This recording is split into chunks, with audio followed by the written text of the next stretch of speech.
Now, one of the most important tasks you're going to need to do on a regular basis is a backup of your online projects like website files or maybe even databases also. Now, on occasion, you might have to restore one of these backups in order to fix your broken website or busted database. This video will cover both the backup and the restore process. Now, once you're logged into your cPanel control panel, in the Files panel, you're going to see a couple of options here, Backups and Backup Wizards. In most cases, you'll see these two options. The Backups, click on that. It'll bring us to this page here, and it's good to read this right up here to let you know that pretty much this full website backup isn't going to do you much good as far as restoring your broken website to its unbroken state. These are only good for archive purposes. So I'm not even going to mess with this. For this demonstration, we're going to go down here and either download the home directory, download one or all of your databases and or email forwarders and email filters if you have those created. Frankly, I'd want to get a backup of anything and everything related to any and all of my websites. And if you've got a WordPress site created, for example, or any other script that relies on the use of a database, then you're going to want to also download the associated database to that script that's included in the home directory backup. So that's why I would just go ahead and download everything into a folder that has a date on it. That way you know that in that folder that's dated that specific date, you have a full backup of everything that was on your web server at that time. So go ahead and do this. Just click on Home Directory. Navigate to the location on your computer where you want that file to be downloaded to.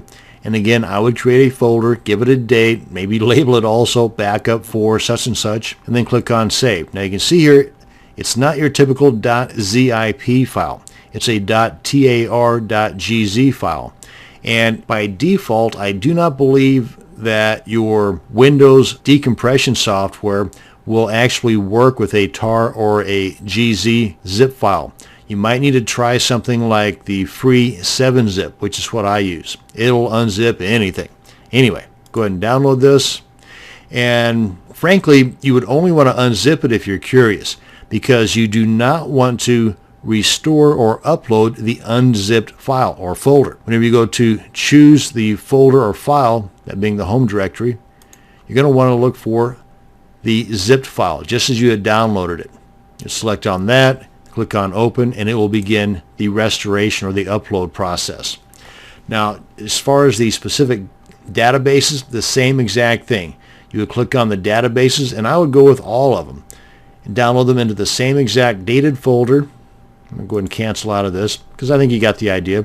Same with the email forwarders if you've got any of those, and any filters that you've already created as well. And that is how you can quickly and easily get a full snapshot or a backup, and how you can also easily restore from that backup the folders that represent your web server up to a specific date. Now, if you wanted to do this the old-fashioned way, the manual way, you would come into the File Manager, and if you had a specific site that you wanted to back up, for example, I've got a WordPress site here under the dogs directory. Open that up. I would just simply select every one of these files by clicking on this guy right here. It says Select All. Then I'll come on up here and click on Compress. Click on Compress Files. Actually, I would want to give it a name, like, for example, the date, and then maybe tell me what it is. That way I've got the date and the fact that it's a WordPress site and the name of that particular WordPress site. So I know what it is. And then I would simply compress the files. And it's not going to do any harm to the site itself, because what it's going to do is, let me go ahead and reload. It's going to, in addition to having all these other files, it's going to also include this zip file. What I would want to do is get this onto my computer by selecting it, downloading it to my dated folder. So if anything were to happen to my WordPress site here in the future, I could just upload this zip file, and then with it selected, I would just click on Extract, and then it would extract all of these folders and files that were contained in this zip file to begin with. Now, with a WordPress site, you also have the associated database.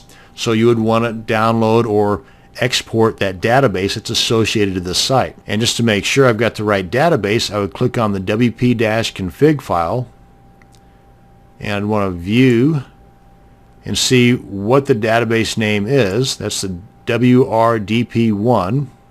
Don't need this anymore. Come on down to my databases in the PHP My Admin, and I'm looking for the WRDP1 database. Click on that. Come up here, click on Export. Make sure it's in the SQL format, because you see there's other ones here too. Just make sure it's in SQL. Click on Go. Everything else is pretty much the way that I want it. And then navigate to the location on my computer where I want that at.